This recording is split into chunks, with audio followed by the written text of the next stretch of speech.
नमो हन्ताणं नमो सिद्धाणं नमो आयर्याणं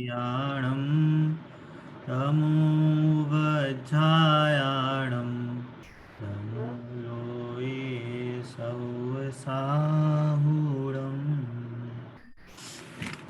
मंगल प्रज्ञा 3 की हमारी कक्षा चल रही है, जिसमें हमने प्रभु प्रतित पावन इस स्तुति का हम अर्थ समझ रहे हैं, है ना।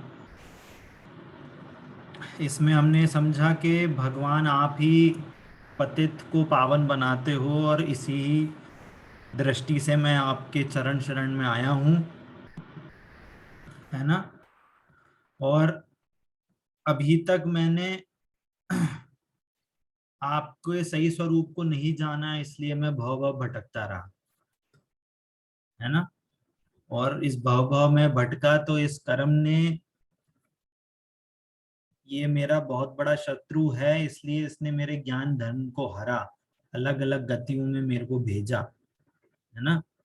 और वास्तव में देखें तो मेरी ही ऐसी गलत बुद्धि थी, भ्रम सहित बुद्धि थी, या कहे मोह सहित बुद्धि थी, जिसके कारण से मैंने अपने निज स्वभाव को नहीं जाना और अनंत दुख पाए, है ना। अब यहाँ पे ये समझने वाली बात है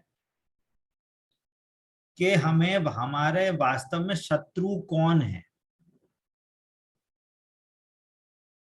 ना। क्वेश्चन ये रेज होना चाहिए कि वास्तव में हमारा शत्रु कौन है। शत्रु मतलब हमें दुख देने वाली वस्तु कौन सी है। पर हमारा ज्ञान। है, हमारा ज्ञान।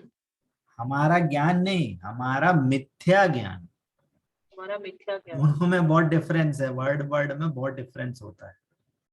हमारा ज्ञान नहीं है, हमारा ज्ञान स्वभाव, हमारा ज्ञान तो हमारा निज स्वभाव है। स्वभाव कभी दुख का कारण नहीं होता। क्या बोला। जब तक हमें सही ज्ञान नहीं हुआ, वो मिथ्या ज्ञान ही हमारा दुख का हाँ, कारण। तो जो हमारा ये मिथ्या ज्ञान है ना, या कहें जो मिथ्या बुद्धि है, मिथ्या श्रद्धा है, जिसके कारण से हमारे को राग द्वेष हो रहे हैं, उस मिथ्या ज्ञान के कारण, उस मिथ्या बुद्धि के कारण, भ्रम सहित बुद्धि के कारण हमें राग द्वेष होते हैं। और वो जो राग द्वेष होते हैं, उनसे हमें दुख होता है ना। अब जैसे एक उदाहरण समझते हैं। मान लो एक मंदिर है, मंदिर के बाहर में सब लोग जूते चप्पल उतार के जाते हैं, है ना। एक आदमी आए, रोज आए, मंदिर के बाहर से चप्पल उठा के चले जाए। क्या करे, मंदिर के बाहर आए, जो सबसे अच्छी चप्पल दिखे वो उठा के चले जाए पहन के, रोज की रोज आए। तो हर कोई शाम बाहर आए तो बोले, ये तो मेरी चप्पल नहीं दिख रही, मेरी चप्पल नहीं, मेरे जूते नहीं दिख रहे, मेरे ये नहीं दिख रहे। बड़ी दिक्कत हो गई, कमेटी में ये प्रॉब्लम रेस करी कि भैया मंदिर के बाहर ये जूते चप्पल चोरी हो रहे हैं, गार्ड भी रखा है तो भी जूते चप्पल चोरी हो रहे हैं।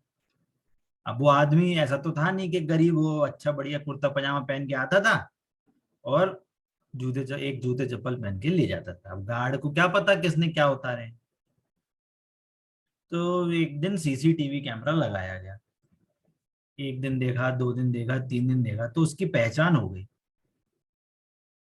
कि ये व्यक्ति है, ये आता है और जूते चप्पल उठा के रोज आता है, और अपने किसी के भी जूते चप्पल उठा के चले जाता है। अब उसको पकड़ लिया, थाने लेके गए। अब उसके घर में तलाशी ली गई, तो सारे जूते चप्पल वहां पड़े हुए थे। कोई अच्छे थे, कोई पुराने थे, कोई कैसे भी थे, सारे सारे जूते चप्पल सब वहां मिल गए। अब उसको कटघरे में खड़ा किया, तो पूछा जज साहब ने कि तुम ये क्यों काम करते हो। तो वो बोले कि ये तो मेरी चप्पल है। ये क्या है, ये मेरी चप्पलें हैं, है ना। सारी चप्पल उसी की है। अब जो भी बीमारी हो, कुछ भी हो, उसको याददाश्त की बीमारी हो, है ना, वो बोल रहा है कि मैं, ये मेरी चप्पल है।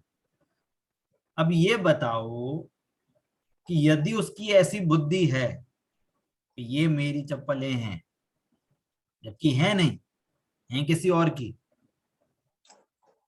और वो अपने ये मान कर बैठे कि ये मेरी चप्पलें हैं, तो बताओ उसको डंडे पड़ेंगे कि नहीं पड़ेंगे, जेल जाएगा कि नहीं जाएगा। एक बार वो जेल से तो फिर भी माफ हो जाए, किसी को दया आ जाए छोड़ दे, बट कर्म दंड तो मिलेंगे ही जो अरे कर्म। अभी कर्म की नहीं बात कर रहे, अभी नॉर्मली बात कर रहे हैं कि यदि उस व्यक्ति को जुडिशियल सिस्टम के हिसाब से देखा जाए तो उसे दंड मिलेगा कि नहीं मिलेगा। मिलेगा भैया। हाँ, मिलेगा, मिलना चाहिए। मिलेगा। क्यों मिलेगा। चोरी की है उसने चोरी की है उसने। और झूठ भी चोरी, बोला है। चोरी नहीं वो, देखो, चोरी का की चोरी भी की में और झूठ प्रॉब्लम भी नहीं बोला। है। देखो, चोरी की उसमें प्रॉब्लम नहीं होती जुडिशियल सिस्टम में। जुडिशियल सिस्टम में यदि आपने चोरी की और आपने उसकी गलती मान ली, तो आपको हो सकता है नहीं भी दे सजा। आपने चोरी की, आपने किसी भी सरकमस्टेंस में छोटी मोटी आपको सजा देके निकाल दे, और आपने चोरी की अब और झूठ चोरी बोला। करने के बाद भी बोल लो नहीं जी हमारी वस्तु है, सीना तान के बोले, तो वो उसमें बड़ा अपराध है ना। एक तो तुम्हारी वस्तु थी नहीं और तुमने उसको अपनी मान के बैठा है और अभी भी मान रहे हो। चप्पल के लिए तो कोई सजा नहीं होगी, जुर्माना होगा, बट ये है कि उसे एक्सेप्ट करना चाहिए, सच बोलना चाहिए। नहीं नहीं, अरे अभी भी बात नहीं समझ रहे आप, अभी वो नहीं बात कर रहे कि एक्सेप्ट करना नहीं चाहिए, बात ये समझ रही कि वो जो बुद्धि है ना, कोई भी, अब ये तो एग्जाम्पल है चप्पल चोरी करने पर, कोई भी अपराध होता है जुडिशियल, अभी हम नॉर्मल बात कर रहे हैं सामाजिक स्तर पे, ये भी कोई भी किसी का कोई अपराध होता है, कोई गलती होती है, यदि वो ये एक्सेप्ट नहीं करता कि ये मैंने किया है ना, तो और ये ये बोले, अज्ञानता में आएगा भैया जी। तो उसकी जो ये जो वृत्ति है, उसके ज्ञान में, बुद्धि में जो वृत्ति है कि नहीं मैंने सही काम किया है ना। अभी जैसे मान लो एक खोटा उदाहरण है, जैसे मान लो शाम को कोई लड़की जा रही है, या कहीं किसी भी टाइम पे, शाम को क्या किसी भी टाइम पे लड़की जा रही है और लड़का जाके उसको छेड़े, कुछ कमेंट पास करे, तो वो लड़की बोले कंप्लेंट जाके कर दो और उसको पकड़ ले लड़के को, लड़का बोले कि नहीं भैया इसने मेरे को ऐसा इशारा किया था, मैंने तो किया नहीं, पर वो अपनी गलती नहीं माने, लड़का वो अपनी गलती नहीं माने कि उसकी ये प्रवृत्ति गलत है, तो जुडिशियल सिस्टम में उस प्रवृत्ति को गलती माना जाता है, ये तुम्हारी प्रवृत्ति गलत है इसलिए तुम्हें दंड मिलेगा। वैसे ही, वैसे ही नेचर में, है ना, वैसे ही ये संसार में क्रिया की का कोई दंड नहीं होता, पहले भी अपन बात कर चुके हैं, किसी क्रिया विशेष का दंड नहीं होता, आपके उस कंडीशन में, उस क्रिया में आपकी प्रवृत्ति कैसी है अंदर, आपके आपके मन में भाव कैसे हैं, या कहें आपके अंदर में आपका ज्ञान क्या बोलता है, आपकी बुद्धि क्या बोलती है, वो उसके हिसाब से आपको दंड मिलेगा या दंड नहीं मिलेगा। हर जगह भाव का पहले वो देखा जाता है कि आपके भाव प्रधान। भाव, भाव से भी और बड़ी चीज है उसकी, आपकी बुद्धि, उसका अभिप्राय, आप वहां पे आपकी उसकी कौन, आपकी क्या बुद्धि है, वहां पे बुद्धि का भी एंगल समझेंगे, है ना। कहने का मतलब क्या है कि हम ये कह रहे हैं कि कर्म हमारे शत्रु हैं, एक एंगल से सही बात है। क्यों सही बात है कि कर्म के कारण ही हमें चार गतियां मिलती हैं, कर्मों के कारण ही हमें शरीर की ऐसी सुखी दुखी या अनुकूल प्रतिकूल रूप हमें कंडीशन मिलती है, कर्मों के कारण हमें नीच कुल और उच्च कुल मिलता है, शरीर के कारण ही हमारे शरीर की संरचना होती है, कर्मों के कारण ही हमारे आसपास के संयोगों में हमारे लिए क्या अनुकूल है क्या अनुकूल नहीं है, उस टाइप की कंडीशन बनेगी, है ना। तो ये चीज कर्मों के कारण हो रही है, और क्योंकि हमारा उस टाइम पे उन उन बाह्य वस्तुओं के प्रति हमारा भी राग द्वेष जुड़ा हुआ है, वो हमारे परिणाम अभी हमारे बाहर हैं, इसलिए कर्म हमें दुख देते हैं, ये कहना सही है। क्योंकि हम अभी आत्मा को नहीं जान रहे, हम अभी अपने को पूर्ण रूप से शरीर और शरीर के आश्रित जितने भी पर पदार्थ हैं उससे अपने को अच्छा बुरा मानते हैं। तो कर्म जब तक हमारे इस कर्मोदय के कारण हमारे पास जितनी भी कंडीशन बनेगी वो हमें सुख दुख का कारण बनेगा। पर इसके अंदर की बात क्या है, इससे एक स्टेप और अंदर आएंगे। तो हमने क्या बोला था कि वो चोरी की हमें इतनी टेंशन नहीं है ना। देखो एक और उदाहरण देते हैं, एक राजा था, है ना। तो राजा के वो क्या कहते हैं, महल था, और महल के बाहर बगीचा था, है ना। फूल फल, मतलब खूब सारे फल के पेड़, फूल के पेड़, सब्जी, सब सब अलग अलग अलग टाइप की सारी चीजें उगी रही थी, है ना। तो वहां पे उनके शहर में चोर थे, है ना। उदाहरण है, उदाहरण की तरह से समझेंगे इसको। तो दोनों के बीच में कंपटीशन लगा कि दोनों को सबसे डेयरिंग चीज करनी है, उनके राजा के बागीचे से सबसे कीमती चीज लेके आनी है। जो सबसे कीमती फल फ्रूट सब्जी जो भी है, जो सबसे कीमती चीज चुरा के ले जाएगा वो इस शहर का सबसे बड़ा चोर होगा। सबसे चोर, बड़े बड़े चोर का इसको नाम उसको दिया जाएगा प्राइस के, सबसे बड़ा चोर है इस शहर का। तो रात को एक पहला वाला चोर गया, है ना। तो वहां पे गया तो उसका बढ़िया सा, एकदम बढ़िया बड़ा सा आम लग रहा था, आम तोड़ के आ गया। अब आम तो बहुत ऐसे तो है नहीं कि चीज की कॉमन चीज हो सब लोगों के लिए, है ना। कोई समझ लो अल्फेंजो आम जो सबसे महंगा मिलता हो, वो सबसे महंगी वाली क्वालिटी का पेड़ वहां लगा था, और वो एक फल उसमें से चुरा के ले आया। एक गया दूसरा चोर, तो शाम को बागीचे में क्या कहते हैं, राजा टहलता था। तो चोर ने सोचा कि चलो राजा के नाक के नीचे से कोई चीज चुराई जाए।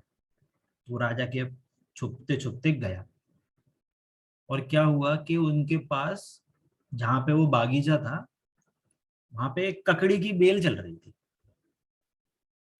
तो जहां राजा जी नीचे बैठे थे उसके ऊपर ककड़ी की बेल चल रही थी, तो वहां से ककड़ी तोड़ के ले आया। अब वो ककड़ी तोड़ के ले आया, दोनों में देखा, ये बोला ये आम, और जेल तो ककड़ी लेके आया।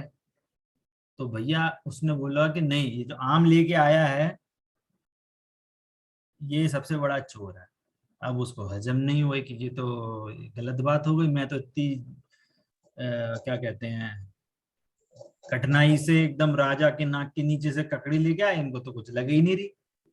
तो वो दोनों पहुंच गए राजा के पास कि राजा जी, हमने आपके यहाँ से दो चीजें चुराई, एक तो आम चुराया और एक ककड़ी चुराई, आप किसको सबसे बड़ा दंड दोगे। मतलब जिसको बड़ा दंड दिया जाएगा मतलब उसने बड़ी चोरी करी है ना। नॉर्मल सा आंसर, जिसने बड़ी चोरी करी होगी उसको सबसे बड़ा दंड मिलेगा। तो भैया जिसने आम चुराया है उसने उसको सबसे बड़ा दंड। तो उसने कहानी सुनाई दूसरे वाले ने कि नहीं राजा जी, आप वहां पे बैठे हुए थे अपनी रानी के साथ, और वहां पे आप बातें कर रहे थे, मैंने आपकी ये बातें सुनी, और वहां से मैं आपके नीचे से, वो आपके ऊपर ककड़ी की बेल चल रही थी, वहां से मैं ककड़ी तोड़ के लाया हूँ। तो राजा जी एकदम हैरान हो गए, ये कैसे हो गया। बोल दिया जाओ इसको मौत की सजा, इसको फांसी लगा दी जाए।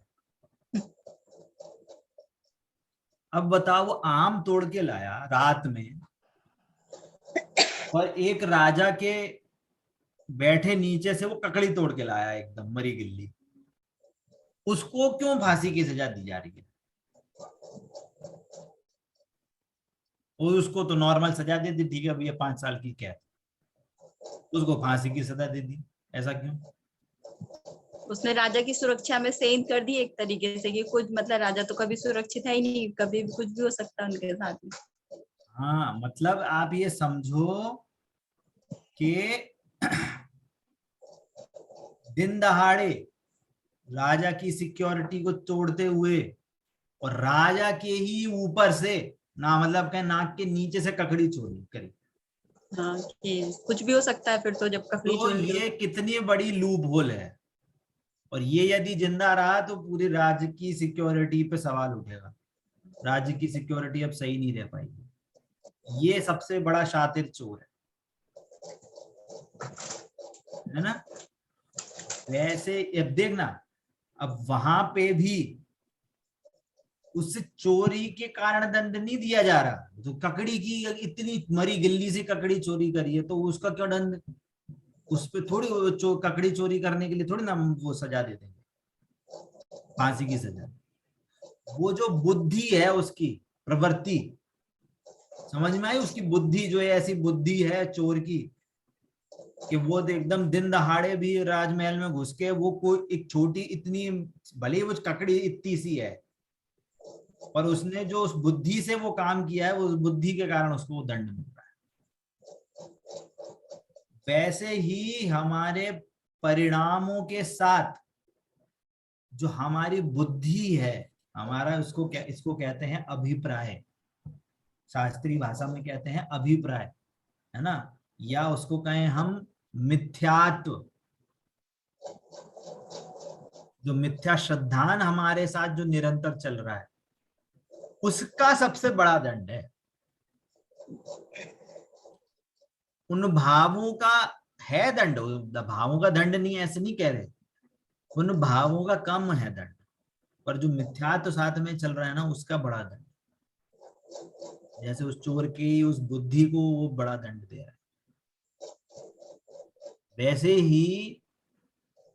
वैसे ही हमारे परिणाम होंगे अलग अलग टाइप के, बस उन परिणामों के साथ हमारी बुद्धि क्या है, हम अपने आप को किस रूप से जानते हैं। हम अपने आप को शरीर रूप से जानते हैं कि हम अपने आप को आत्मा रूप से जानते हैं। शरीर में अच्छा बुरा होने से हम अपने को अच्छा बुरा जानते हैं, कि हम ये जानते हैं कि ये हमारे पड़ोसी में अच्छा बुरा हुआ है। इस कारण से हमें कर्मों का बंध होता है। इस कारण से जब कर्म उदय आते हैं तो हम और तीव्रता से सुखी दुखी होते हैं, क्योंकि हमने अपने आप को शरीर मान के रखा है ना। 4 बुद्धि की बात करी थी पहले, एकत्व बुद्धि, ममत्व बुद्धि, कर्तृत्व बुद्धि, भोक्तृत्व बुद्धि। ये शरीर मैं हूं, शरीर संबंधी सारी चीजें ये मेरे हैं, है ना। ये शरीर का और इनका कर्ता धर्ता मैं हूं, और शरीर का ये जो सारी बाह्य वस्तु हैं उनका भोगता मैं हूं, है ना। ऑल इन ऑल कहें तो इनसे अच्छा बुरा अपने आप को मानना, इनसे लाभ हानि मानना, इसके कारण ये जो बुद्धि हुई, अब बुद्धि मतलब ऐसा जो मिथ्यात्व रूप जो परिणाम हुए, मिथ्यात्व रूप जो हमारे में ऐसी बुद्धि चल रही है, उस कारण से हमारे को बंध होता है, उस कारण से हमारे को राग द्वेष होते हैं, उनसे हमें दुख होता है। प्रीति जी सही, अब क्लियर हुआ आंसर? आप जो सेंटेंस बोल रहे थे, हाँ भैया जी। है ना, वो जो कर्मों के कारण हमको नहीं हो रहा, कर्मों के उदय के टाइम पे जो हमको हमारी बुद्धि में जो हमारे बसा हुआ है कि हम शरीर हैं कि आत्मा है। शरीर है तो शरीर के कारण जो हमें बाह्य कंडीशन बन रही है उसमें हम अपने को अच्छा बुरा मानेंगे। इस कारण से कर्म हमें दुख सुख दुख सुखी दुखी कर सकता है, क्योंकि हमारी बुद्धि ऐसी, हम अपने आप को शरीर मानते हैं। अब ये क्वेश्चन उठेगा कि हम यदि अपने को शरीर मानते हैं तो हम सुखी कैसे होंगे, भगवान के पास जाकर हम सुखी कैसे होंगे, है ना। हम अभी तक ये चर्चा कर रहे हैं कि भगवान का स्वरूप जानेंगे तो हम सुखी हो जाएंगे, कैसे होंगे, है ना। इसमें भी आ रहा है धन घड़ी यो धन दिवस यो ही धन जन्म मेरो भयो, है ना।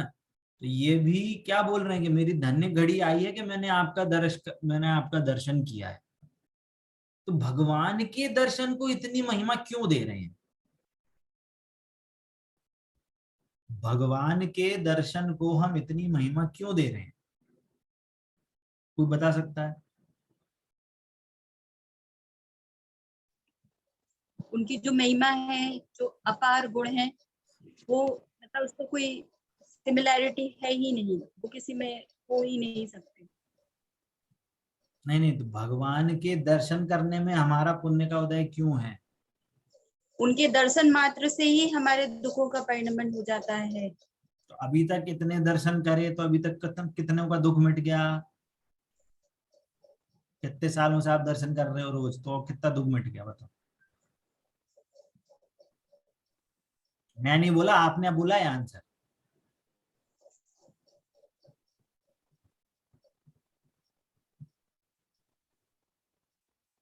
उनके दर्शन से ही तो हमारे कर्मों का क्षय होता है भैया अरे जी। तो अब मैं पूछ रहा हूँ, ठीक है, मैंने आपकी बात मान ली, आप भगवान के दर्शन करने से कर्मों का क्षय होता है।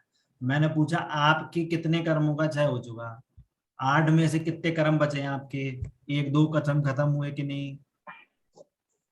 हाँ, अब ये एग्जैक्टली तो नहीं पूछ सकते, बट ये है कि जितनी भी देर हम धर्म में या मंदिर में प्रभु के सामने रहते हैं, उतनी देर में हमारे नए कर्म भी नहीं बनते। और जो हमने मतलब जो भी हमारे बुरे विचार आते हैं, अगर हम धर्म में उतनी देर भी लगे रहते हैं तो हमारा कोई वो नहीं होता। उस टाइम पे कोई कर्म नहीं बनता हमको। हाँ, बुरे कर्म तो बुरे विचार आएंगे ही नहीं, तो बंधेंगे कैसे? हम किसी का बुरा सोच रहे हैं, हम धर्म में लीन है, अपनी पूजा पाठ देव सास गुरु के उसमें है, तो नए कर्मों का क्या? तो अगर नए हम पूरी कर्मों का बंध नहीं होता, मंदिर में कर्मों का बंध नहीं होता, ये अगर कहाँ हम पढ़ा आपने? देवदास गुरु के प्रति समर्पित श्रद्धा रखते हैं तो। अदरवाइज जैसे अब एक थाली से चावल उठा के दूसरे में रख रहे हैं, तो फिर कोई वो नहीं है, फिर तो आप धर्म कर ही नहीं रहे हो ये सिर्फ। तो पूजा पढ़ते टाइम क्या कर्म नहीं बंधते? पुण्य बनता है ना।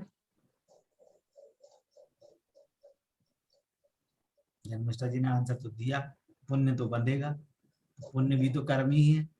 हम्म। आंसर कहीं से थोड़ा थोड़ा गलत है अभी। मंदिर भैया तो जी, ये जैसे जाते हैं। जैसा भाव होंगे वैसे कर्म बंधेंगे। बिल्कुल सही, बिल्कुल सही, प्रीति जी ने बिल्कुल सही बोला, जैसे भाव होंगे वैसे कर्म बनेंगे। पाप भाव होंगे तो पाप कर्म बनेंगे, पुण्य भाव होंगे तो पुण्य बंध होगा, बंध तो होगा, पर कर्म कब नहीं बंधेंगे? जब जब हम वीतराग रूप शुद्ध परिणाम होंगे तब कर्म नहीं बनेंगे। नहीं आया, समझ में आगे नहीं आया? आगे जब भैया हमारे समझ में तो आ गया, पर उसमें तो बहुत टाइम लगेगा, अभी थोड़ी ऐसा हो सकता है। अभी भी हो सकता है, अभी भी हो सकता है। ज्ञानी धर्मात्मा जो गृहस्थ भी होते हैं उनको भी कर्म नहीं बंधते, यदि वो अपने आप को आत्मा जानते हैं तो। है ऐसा, गृहस्थ में रह के भी कर्म नहीं बंधते, उन्हें भी निर्जरा चलती है, पर कंपैरेटिवली कम चलती है, मुनिराज जितनी नहीं चलती, है ना। अब मैं उसी पे ही आंसर लेके आ रहा हूं कि हम जो ये बोल रहे हैं कि भगवान आपके पास आने से हमें सातिशय पुण्य का उदय हुआ है, सातिशय हमने पहले कोई पुण्य किया था जिसके कारण से हम आपका दर्शन करने आए हैं, तो ये पुण्य का उदय क्यों कह रहे हैं? मेरा क्वेश्चन ये था कि भगवान के दर्शन करने से हमें पुण्य का उदय क्यों हुआ है, हमें इसको ऐसी इतनी महिमा क्यों कह रहे हैं दर्शन करने की? इसका भैया जी पुण्य का उदय है, क्योंकि हम मतलब हमारे पास पांचों इंद्रिय है, हम चल के भगवान के मंदिर तक जा पा रहे हैं, ये सब कुछ पुण्य का ही उदय है।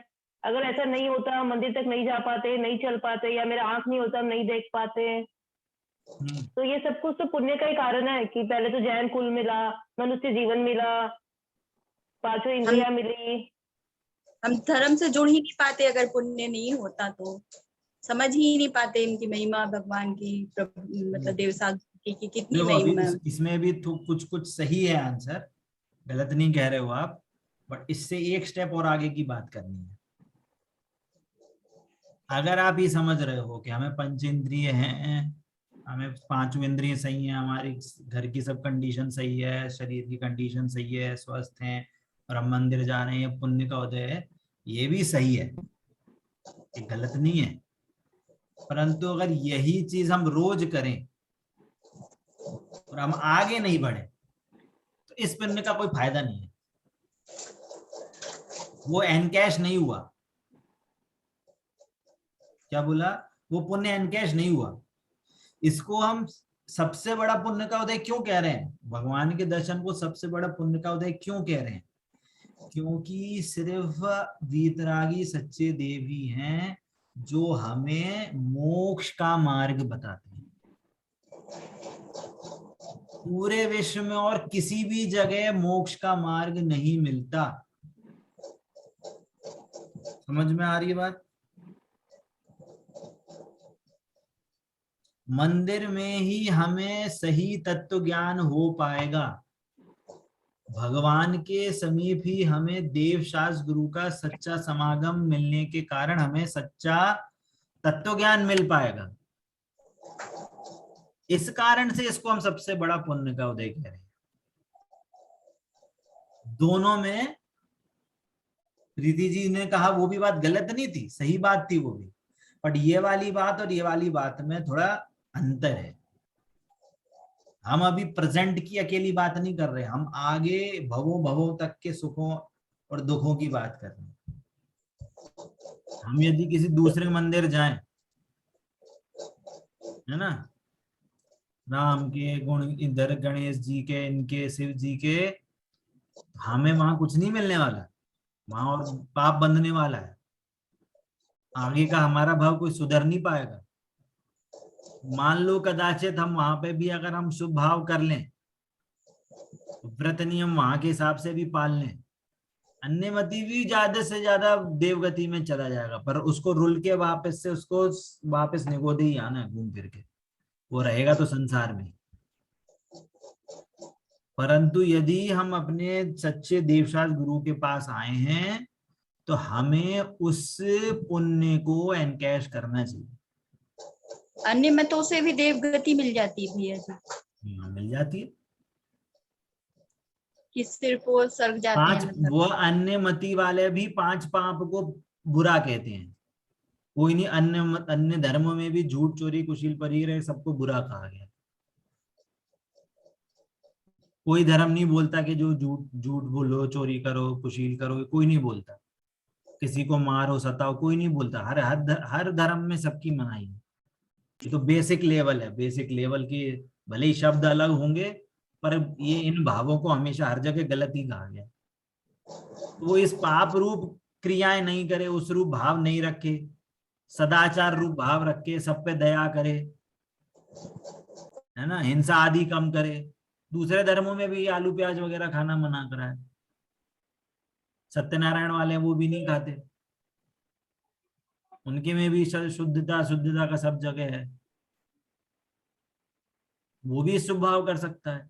और शुभ भाव का फल क्या है कि ठीक है, देवगति तक पहुंच जाएगा, व्रत नियम कर लेगा, देवगति तक पहुंच जाएगा, 9वें ग्रेवक तक पहुंच जाएगा।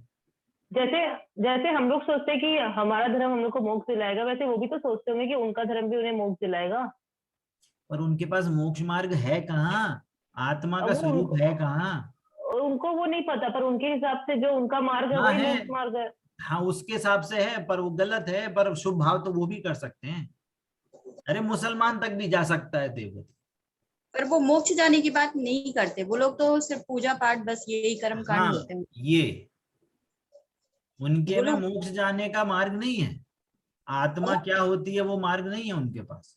वो कर्म कांडी होते हैं केवल कि ये हाँ। मतलब ये व्रत और वो वो भी करके भी वो स्वर्ग जा सकते हैं, पर मोक्ष नहीं पा सकते।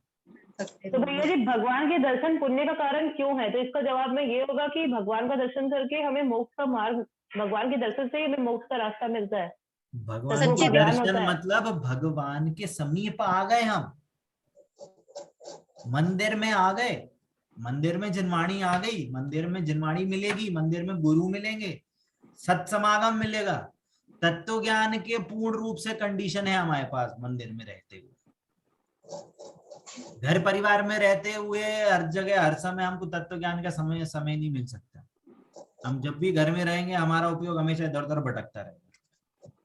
और जब हम मंदिर में गए हैं, हम निश्चय बोल के अंदर प्रवेश करे हैं, तो हमें एकदम फुल प्रूफ चांस है कि हम वहां पे बैठ के आराम से तत्व ज्ञान कर सकते हैं, अपनी आत्मा को समझ सकते हैं। इस एंगल से भगवान का के दर्शन को इतना पुण्य का उदय कहा गया। इस कारण से हमें मेरे को भय पुण्य पुंज प्रसंग से शुभ देव मानव का मिला, ये भी कहते हैं, क्योंकि वो मंदिर जा सकता है, देवशास गुरु के समीप जा सकता है, सत्समागम कर सकता है, मुनिराजों के ज्ञानी धर्मात्माओं के समीप में रह के हमको ये तत्व ज्ञान मिलता है। वो कहाँ है? वो मंदिर में मिलेगा। इसलिए वो सातिश है पुण्य, बंध का पुण्य। वो पुण्य भी पता है किसे कहते हैं? सच्चा पुण्य जो हमें मोक्ष के रास्ते में जो लगाए, जो भाव या जो कर्म का उदय जो हमें मोक्ष में मार्ग में लगाए, वो वास्तव में पुण्य का कारण होता है ना। दो हमने बात करी थी, पापानुबंधी पुण्य, पुण्यानुबंधी पुण्य। पुण्यानुबंधी पुण्य, और एक होता है शुद्ध के निमित्त वाला पुण्य। वो क्या होता भैया जी शुद्ध के निमित्त वाला? मतलब कहने का मतलब ये, पापानुबंधी पुण्य मतलब क्या कि आप आए और आपको घर परिवार, वो गाड़ी बंगला घोड़ा बंगला सब मिल गया आपको, आप अगर उसमें उपयोग लगाओ, मंदिर जाओ तो भैया हमें बहुत बढ़िया जॉब मिलेगी, मंदिर जाओ तो हमें बहुत बढ़िया खूब सारी साड़ियां मिलेंगी, कपड़े मिलेंगे, गहने मिलेंगे, तो ये तो पुण्य तो पापानुबंधी पुण्य हो गया कि आपको पाप क्रियाओं में ही लगा रहे। एक हो गया पुण्यानुबंधी पुण्य, मतलब वो वापस से आपको कहाँ ला रहा है? मंदिर के समीप ला रहा है, आपको देवशास गुरु के समीप ला रहा है। तो वो क्या है? पुण्य आपको उस सही समागम के आसपास ही रखेगा। और एक शुद्ध के निमित्त वाला पुण्य, एक एक्स्ट्रा बात है, एक अलग से बोल रहा हूं मैं, है ना। वो एक एंगल क्या है उसका बोलने का, कि ऐसा पुण्य जो हमको तत्व ज्ञान कराए, जो हमें आत्मा के समीप ले जाए, है ना। स्वाध्याय है ना, तत्व ज्ञान है, धर्म चर्चाएं हैं, ये भी क्या है? ये पुण्य भाव है। पर हमें किसके समीप ले जा रहे हैं? आत्मा के समीप ले जा रहे हैं, है ना। तो हमें समझना क्या है अभी यहाँ पे, कि भगवान के समीप आने से हमारे को तत्व ज्ञान के पूरे चांसेस मिलते हैं, तत्व ज्ञान करने के पूरे पूरे चांसेस हैं, पूरी एकदम सारी सामग्री मिल गई, है ना। आप जैसे मान लो बहुत सालों से भूखे हो, बहुत दिनों के भूखे हो, आप गुम गए, कहीं घूमने गए और आप गुम गए किसी सिटी में, और आप 3-4 दिन से भूखे हो, और आपके पास क्या लग जाए? एकदम 56 भोग की थाली लग जाए, और आप जाओ और एकदम ऐसे देख के वापस लौट जाओ, तो सुखी हो पाओगे क्या? अब जब 56 भोग की थाली लग गई है, एक कौर खा के तो आपको ही खाना पड़ेगा कि कोई दूसरा खिलाएगा? नहीं आया समझ? नहीं आया। 56 भोग की थाली लगी है और आप 4 दिन के भूखे हो, या कोई भिखारी है और 4 दिन का भूखा है, उसको 56 भोग की थाली लग जाए एकदम बढ़िया आइटम, और वो खाना नहीं खाए, रोज आए और वो थाली देख के चले जाए, वो तो सबसे पहले खाना ही खाएगा भैया जी। पर क्योंकि वो भूखा भी तो हम यही तो बोल रहा हूँ, हम रोज मंदिर जा रहे हैं, तत्व ज्ञान के पूरे निमित्त मिल रहे हैं, पर हम तत्व ज्ञान करके नहीं आ रहे। अपनी सुना के आ जाते हैं, भगवान की सुन के नहीं आते। सच्चा श्रद्धा नहीं होगा तो फिर यही करेगा। सच्चा सिद्धांत नहीं, हमारी प्रवृत्ति बुद्धि में क्या बैठा है कि हम समझते हैं कि हम पूजा करके आ जाएंगे तो हमारा पुण्य हो गया। अरे कुछ हुआ ही नहीं, आपने अपनी सुना के आ गए, भगवान की तो सुन लो। डॉक्टर के पास जाते हैं तो डॉक्टर, आपको किसी ने को कोई बीमारी हो गई, मान लो आपको बहुत दिन से सर दर्द हो रहा था, तो आपको क्या बोला कि जाओ वहां पे फलाना फलाना डॉक्टर है, वहां हॉस्पिटल में बैठता है, उसको दिखा के आओ, हॉस्पिटल दिखा के आओ। तो आप क्या करोगे? हॉस्पिटल देख के आ जाओगे, हॉस्पिटल का बोर्ड देख के, वो देख के आ जाएंगे अपन। अच्छा नहीं, चलो वो डॉक्टर था, डॉक्टर को ऐसे वो कमरे में बैठा था, डॉक्टर को देख के आ गए, क्या करेंगे? अच्छा डॉक्टर को देख के भी नहीं आए, अपन गए, अपन ने बताया भैया ये हम बहुत परेशान हो रहे हैं, हमारा सर दर्द होता है रोज, दिन में 3 बार होता है, हम बहुत परेशान हैं, हमने जे दवाई भी खाई पर कुछ इलाज नहीं निकला, कुछ नहीं हो पाया, हमारी पूरी सेहत डाउन हो रही है, हमारा बहुत चिड़चिड़े हो रहे हैं, ये बता के आ जाए। डॉक्टर की एक भी नहीं सुने, कितने कब सही हो जाएगा सर दर्द? नहीं होगा। नहीं होगा। क्यों नहीं होगा?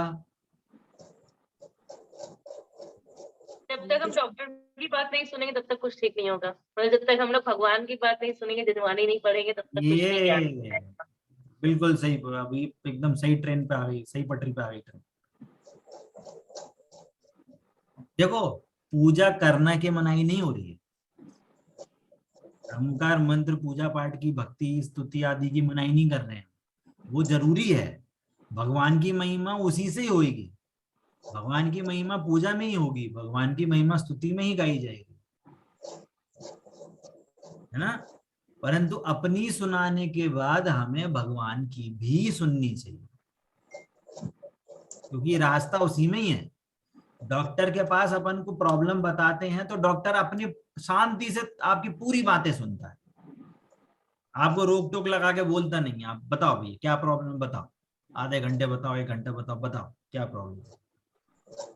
फिर जब डॉक्टर टेस्ट करता है, पूरे देखता है आपकी हालत, आपको दवाई देता है, आपको सुपथ्य का सेवन कराता है, कुपथ्य का त्याग कराता है, क्या सही है क्या गलत है आपको ज्ञान कराता है, और वो उस आपको जब पता चलता है तो आप उसको अमल करते हो, तब जाके वो सही होता है। पर हम मंदिर जाएं और अपनी सुना के आ जाएं, क्या भैया, अनादिकाल से जग में स्वामिन, भाई उदक चंदन करके आ जाए, अनादिकाल से भैया हमने अपने किस तो कर्म। भैया जी ये भी तो अपनी नहीं है, ये भी तो भगवान का मतलब पूजा लिखा हुआ पढ़ो, आप पूजा पढ़ो, पूजा में हम अपनी सुना के आते हैं कि हमारी क्या क्या गलती हुई आज तक। सारे अर्घ पढ़ना, कल जाके आप सुबह जाके वापस से पूजा पढ़ना, आपने जो पढ़ा, जो पूजा पढ़ी। सुधा में देखना, सब में जय बोलेंगे, त्रिशला की खाई खूब भरी, वह रिक्त रही, वही रिक्त रही, और रोज पढ़ के आ रहे हैं रिक्त रही, और रोज घर पे आके अरे भैया बहुत भूख लग रही, खाना दे। रोज आलोचना पाठ करते हैं, हाँ रोज आलोचना पाठ पढ़ रहे हैं कि हमने इनको मारा, हमारी मिथ्या हो, तो कुछ मैचिंग नहीं हो रही। तो भैया जी मारना तो पड़ेगा ही, अब हम लोग जैसा काम करते हैं मैंने नहीं मना किया, मैं ये नहीं बोल रहा कि आप नहीं पढ़ो, आप ये नहीं समझ रहे। नहीं तो जो हम लोग क्रिया कर रहे हैं और उस पाठ को पढ़ लेते हैं तो वो क्रिया कटना चाहिए ना उससे। अरे मैं क्या बोल रहा हूँ, आपको पाठ पूजा का मना नहीं कर रहा, करना नहीं मैं मना की बात भी नहीं कर रही हूँ, मैं तो ये बोल रही हूँ कि वो तो पढ़ना जरूरी है ना, कि जब हम ये सब काम करते हैं घर का गलत, आप पूजा में क्या पढ़ रहे हो वो भी पढ़ो, पूजा में क्या कर रहे हैं वो भी पढ़ो, वो भी स्वाध्याय है। आपने क्या अर्घ, जरूरी नहीं आपने अर्घ पढ़ा और आपको अर्घ चढ़ाना जरूरी नहीं है, 5 मिनट रुक जाओ, पढ़ो भैया क्या लिखा है लाइन में, पढ़ लो शांति से, क्या लिखा है पूजा में, क्या लिखा है, क्या गलती हुई आज तक, मैंने क्या गलती करी? हर जगह का आप क्या कहते हैं, धूप का अर्घ और क्षुधा का अर्घ, सॉरी ये इसका फल का अर्घ, फल नहीं नैवेद्य है ना, धूप और नैवेद्य का भला आप हर पूजा में पढ़ना। हर पूजा में यही लिखा है कि कर्मों ने मेरे को रुलाया, परंतु कर्मों के कारण मैं दुखी हुआ, मैं घर भर घर घर घर गतियों में फिरा। हर जगह यही लिखा है और यही लिखा होगा भगवान आपके पास आया हूं, अब मैं इस गतियों में नहीं घूमूंगा। और हर नैवेद्य के उसमें यही लिखा होगा कि मैंने इतनी इतनी चीजें खाई, अब मैं इस नैवेद्य का प्रतीक का समेत उन सारी चीजों को त्यागने आया हूं और नैवेद्य को समर्पित कर रहा हूँ। हर छंद में यही लिखा है, हर छंद में, किसी भी पूजा का छंद। भैया जी धूप में तो ये लिखा होता है, ये धूप अनल में खेने से कर्मों को नहीं जलाएगी, निज में निज की शक्ति ज्वाला जो राग द्वेष नसाएगी, उस शक्ति दहन प्रगटाने को हम देव शास्त्र गुरु कोध्याय विद्यमान श्री 20 तीर्थंकर सिद्ध प्रभु के गुण गाए। आपने देखो खुद ही आंसर नहीं आप दे रहे हो कि इस धूप को चढ़ाने से कर्मों का नाश नहीं होगा। क्या पहली लाइन क्या बोली? हाँ तो वही तो बोल खेने से निज कर्मों को में नहीं निज की जलाएगी। शक्ति ज्वाला, निज में अपनी शक्ति ज्वाला, अपने ज्ञान को अपने निज में लगाओगे तो सारे कर्म नाश हो जाएंगे। आप पढ़ रहे हो पूजा में तो जी हमें अभी तक पता ही नहीं, हम पूजा करके आ जाते हैं भैया निज में निज की शक्ति ज्वाला राग द्वेष जाएगा, पता ही नहीं है निज की शक्ति क्या है, आत्मा क्या है, हमें पता ही नहीं। रोज धूप का चलाएगा वहां भैया हमारे कर्म नाश हो गए। ये मतलब कहने का मतलब ये है कि हम बाहर में तो एकदम बहुत वो रहते हैं सजग कि कौन सा हॉस्पिटल, कौन सा डॉक्टर, अरे जे अब ये दवाई खानी है, अरे हमें जे डॉक्टर ने हमें जे बोली थी, ये सब चीजें याद रहती हैं। भगवान के सामने एकदम ब्लैंक। पूजा में क्या पढ़ रहे हैं, ब्लैंक। हमने किस चीज का अर्घ चढ़ाया, ब्लैंक।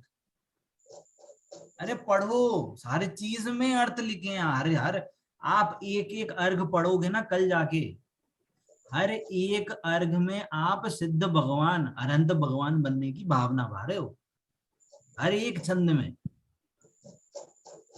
मतलब जन्म जरा का नाश करना है, जन्म जरा का नाश करना है, अनंत सिद्ध भगवान को नहीं है, उसके लिए आप अर्घ चढ़ा।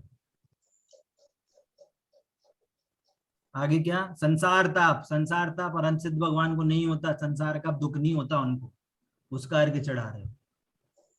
अक्षय पद, अनंत भगवान सिद्ध भगवान का अक्षय पद है, वो वापस कभी त्याग नहीं हो सकता। अनंत बनने के बाद वापस संसार नहीं आते, अनंत भगवान बनेंगे, सिद्ध भगवान बनेंगे, बस अब अक्षय हो गए। अब वो क्षय नहीं होगा उस पद का। चंदन क्या है, शीतलता, शीतल स्वरूप है। इस संसार में क्या है, दुख है, हर जगह संताप है, शीतल है। सॉरी पुष्प, पुष्प मतलब सॉरी काम, वो काम जो है, जो ये इच्छाएं हैं, इच्छाओं से रहित हो चुके हैं। वो काम मतलब इच्छा, इच्छाओं से रहित हो चुके हैं, है ना। भूख से रहित हो चुके हैं, है ना। दीप में क्या कि अब अंधकार, अज्ञान अंधकार से वो रहित हो चुके हैं, अनंत ज्ञान प्रकट हो चुका है, केवल ज्ञान प्रकट हो चुका है ना। धूप सारे कर्मों से का नाश हो चुका है। और फल मतलब क्या, असली फल, मोक्ष फल को प्राप्त कर लिया। बोलो अब ये 8वां आपने अर्घ चढ़ा है, किस चीज के लिए, किसको देख के अर्घ चढ़ा है?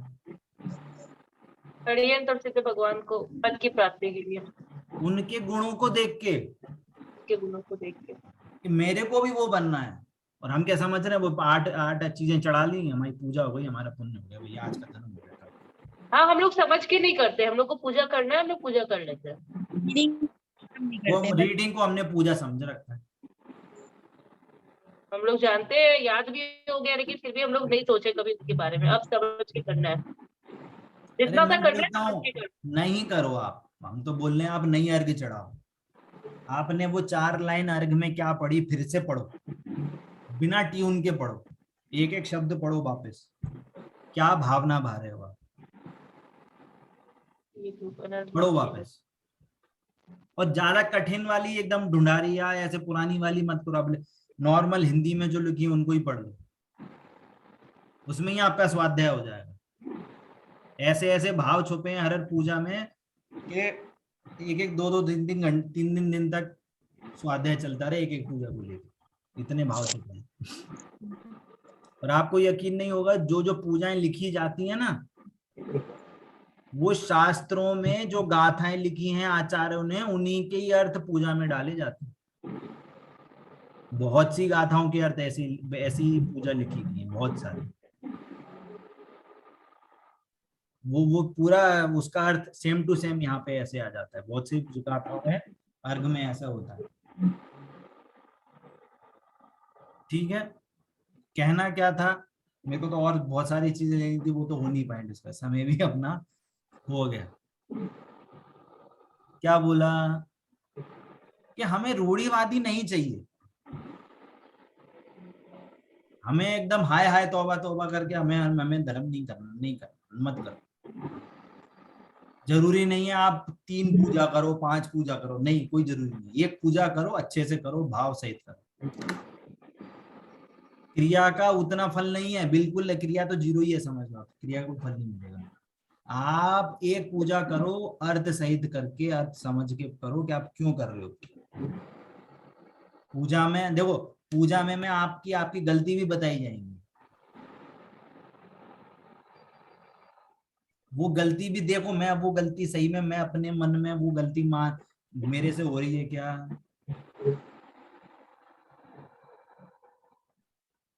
जल का चंद पढ़ो, क्षुधा का पढ़ो, काम का पढ़ो, सब सारे पढ़ो, सब में ही है वो। तो उसमें समझो कि भैया क्या लिखा है, पूजाओं में क्या लिखा है, हम सही में मान रहे हैं क्या, वैसे ही हमारे में भी गलती है कि नहीं। तो गलती है तो भगवान के सामने प्रार्थना करोगे, भगवान जी कि हम आपके समीप आए हैं, तो ऐसी शक्ति हमें दो कि हम ये गलतियां हमारी शीघ्र हम इनका त्याग करें। एटलीस्ट ये भावना तो भाए यहाँ पर, हम आपके समीप आए हैं तो हमें भी ये गलतियां हम भी त्यागना चाहते हैं। एटलीस्ट हम सही डायरेक्शन में हमारी सोच जाए। हम यदि ये मान लें कि अर्घ्य चढ़ा लिया, पूजा करके आ गए और घर पे आके कुछ भी खाओ पियो मौज मस्ती करो, तो वो कोई टिकट थोड़ी मिल गया भगवान से कि पूजा करके आओ, घर पे आके जो मर्जी करो तो तुम्हें टिकट मिल गया, लो करो। ऐसे थोड़ी होता है। वो जो पूजा करी है वो पूजा आपके ज्ञान में रहनी चाहिए। हमारे में अगर वो चीज हम कैरी फॉरवर्ड करें दिन भर में, तो खड़े खड़े भी घर का काम करते करते भी आपका स्वाध्याय हो सकता है। भैया जी सोचते तो यही है कि आज ना कसाई नहीं करेंगे, गुस्सा नहीं करेंगे, पर फिर कुछ ना कुछ सिचुएशन ऐसा हो जाता है कि सब कुछ अपने आप ही हो जाता है। बहुत देखो, कषाय करना नहीं करना ये तो उपदेश का है, अच्छी बात है कि यदि हम ऐसा मानते हैं। पर मैं क्या कहना चाह रहा हूँ, जो हम पढ़ के आए हैं मंदिर में, उसका हमें विचार करना चाहिए। स्वाध्याय के 5 अंग होते हैं। वाचना, पढ़ना, मतलब किसी चीज को हम पढ़ें तो स्वाध्याय।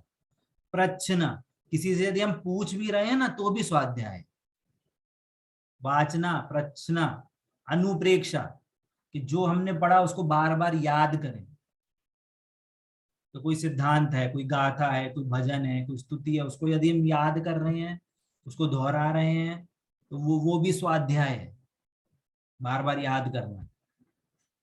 और आमनाय, आमनाय मतलब हुआ वो चल रही है, नहीं ऐसा है, नहीं ऐसा नहीं, हम तो ऐसे सोचते थे, ये कैसे बोल दिया, वो कैसे, वो चीजें जो मतलब जैसे मान लो हमने स्वाध्याय में कोई बात सुनी, क्या बात सुनी कि ये शरीर और आत्मा भिन्न है, तो ये घर परिवार वाले मेरे नहीं है, ये मेरे से भिन्न है।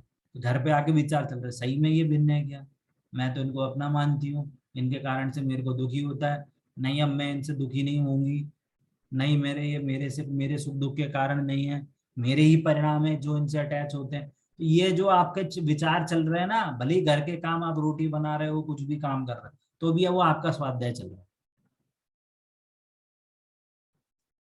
समझ में आ रही है बात। तो ये चीजें हमें आनी चाहिए, हमारे जीवन में ऐड होनी चाहिए कि हमने जो पढ़ा, हमने जो सुना, वो क्या हमारे उस दिनचर्या में कहीं में वो रिपीट हो सकता है क्या, कहीं हम उस चीज को सोच सकते हैं क्या, विचारों में वो चीज आ सकती है क्या। क्योंकि अभी हमारे राग द्वेष में चेंजेस लाना अभी बाद की बात है, वो बहुत मुश्किल है। जब तक वो हमारी बुद्धि चेंज नहीं होगी तब तक वो राग द्वेष चेंज नहीं हो पाएंगे, हमारे परिणाम चेंज नहीं हो पाएंगे। क्योंकि जैसी बुद्धि होती है वैसी मति होती है, मतलब वैसे परिणाम होते हैं। जैसी आपकी बुद्धि होगी वैसे ही आपके परिणाम होंगे। तो परिणाम चेंज करके बुद्धि चेंज नहीं होती। कि हम ये बोले हम गुस्सा नहीं करें, हम किसी अपनी को बुद्धि डांटे को नहीं। अपनी बुद्धि को बढ़ाना पड़ेगा, अच्छा करना पड़ेगा, बुद्धि को स्वच्छ करना पड़ेगा। अच्छा करना पड़ेगा। बुद्धि को सही सही सम्यक रूप से हमें अपनी बुद्धि करनी पड़ेगी, तो हमारे परिणाम सुधर जाएंगे, है ना। जैसे कोई चोर उचक्का है, कोई ये है, तो उसकी बुद्धि भ्रष्ट है। दंड इसलिए दिया जा रहा है कि तुम्हारी बुद्धि सही हो, तुम एक सामाजिक व्यक्ति बनो, तुम अपराध करने वाले व्यक्ति नहीं बनो, तुम एक सामाजिक व्यक्ति बनो, तुम्हें भी दया परिणाम आए। जुडिशियल सिस्टम में दंड इसलिए दिया जाता है कि आपकी बुद्धि चेंज हुए, जिसके कारण से आपका जो व्यवहार है समाज में वो चेंज हो। वैसे ही हम ये जो काम कर रहे हैं, स्वाध्याय करें, व्रत नियम संयम करें, पूजा करें, भक्ति करें, स्तुति पढ़ें, उससे हमारी बुद्धि में इफेक्ट आना चाहिए, है ना। समझ में आया? क्लास तो बहुत लंबी हो गई, ठीक है। कोई प्रश्न, कोई चीज नहीं भी नहीं समझ में आई हो, कोई और हो तो बताइए, ठीक है। हम आज लोग जो ये अपन क्लास कर रहे हैं भैया जी, तो इसमें स्वाध्याय का 5वां अंग आ रहा है जो आप पास अभी भी करके, पहले 2 आ रहे हैं, वाचना और प्रचना। जो बाकी भी आ रहे हैं, पूछ रहे हैं हम लोग। वाचना प्रचना 2 बोला ना। वाचना में तो पढ़ना हो गया, हाँ, तो प्रेषणा हम में स्तुति पढ़ रहे हैं, आप हमारे, मैं जो कुछ बोल रहा हूँ वो आप सुन रहे हो, तो वो भी वाचना में आएगा कि हमारी वाचना चल रही है, हम समझ रहे हैं। और आप मेरे से क्वेश्चन पूछ रहे हो तो वो भी आपका और कार्य। आपकी चीज के बाद अगर हम अपने बच्चों को बताते हैं ऐसा ऐसा, तो वो भी तो एक अंग हो गया स्वाध्याय का। नहीं देखो, बता, अब वही है, अब इसका मैं 5वां अंग नहीं बता पाया। वाचना प्रच्छना अनुप्रेक्षा याद करके, उसका आगे पीछे दाएं बाएं सब चीज का डिसीजन करके, उस रूप निर्णय आमनाय के बाद धर्मोपदेश आता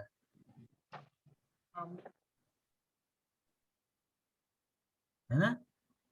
आमनाई के बाद क्या भैया जी? धर्मोपदेश, उसके बाद उपदेश होगा। धर्म का उपदेश तब दिया जाएगा जब आपको याद हो, उसके आगे पीछे दाएं बाएं क्यों बोला गया, कैसे बोला गया, किस रीजन से बोला, क्या इफेक्ट आता है, तो वो सारी चीजें समझेंगे तो फिर उसके बाद हम आप धर्मोपदेश दे सकते हैं, है ना। तो अब जैसे अभी जो हुआ, अभी वाचना प्रचना हुई। अब आप कभी सैटरडे संडे बैठ के कॉपी खोलो तो कोई चीज आपने लिखी है तो आप उसको याद करो, वापस से आप उस चीज को याद करो दिन भर, हाँ ये चीज बोली थी, ये चीज बोली थी। या आपको स्तुति याद नहीं है तो स्तुति आप दोहरा रहे हो घर पे बैठ के, बार बार वो स्तुति आपके ज्ञान में आ रही है, तो ये अनुप्रेक्षा हुई। उस चीज की बार बार, अनुप्रेक्षा मतलब भावना करना, उसको बार बार भाना कि क्या पढ़ा था हमने।